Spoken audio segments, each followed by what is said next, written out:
Immaculate Heart High School, graduating class of 2020. For the past couple weeks, I've been planning on saying a few words to you for your graduation. And as we've all seen over the last week, what is happening in our country and in our state and in our hometown of LA has been absolutely devastating. And I wasn't sure what I could say to you.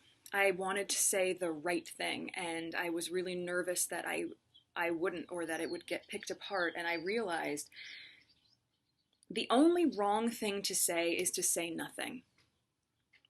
Because George Floyd's life mattered, and Breonna Taylor's life mattered, and Philando Castile's life mattered, and Tamir Rice's life mattered.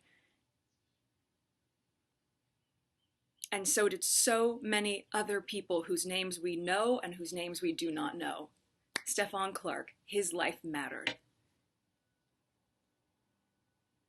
And I was thinking about this moment when I was a sophomore in high school.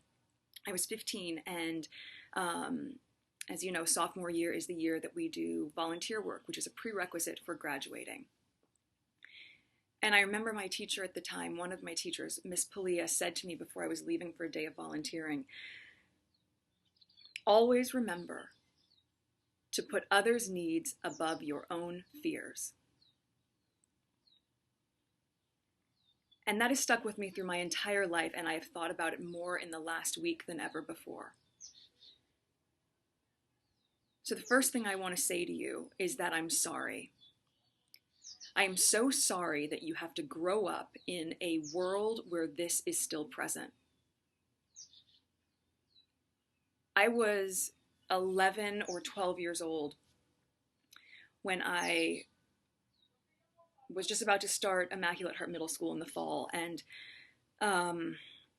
it was the LA riots, which was also triggered by a senseless act of racism. And I remember the curfew, and I remember rushing back home, and on that drive home, seeing ash fall from the sky and smelling the smoke and seeing the smoke billow out of buildings and seeing people run out of buildings carrying bags and looting. And I remember seeing men in the back of a van just holding guns and rifles. And I remember pulling up to the house and seeing the tree that had always been there completely charred. And those memories don't go away. And I can't imagine that at 17 or 18 years old, which is how old you are now, that you would have to have a different version of that same type of experience. That's something that you should have an understanding of, but an understanding of as a history lesson, not as your reality. So I am sorry that in a way we have not gotten the world to the place that you deserve it to be. The other thing, though, that I do remember about that time was how people came together. And we are seeing that right now. We are seeing that from the sheriff in Michigan or the police chief in Virginia. We are seeing people stand in solidarity. We are seeing communities come together and to uplift. And you are going to be part of this movement.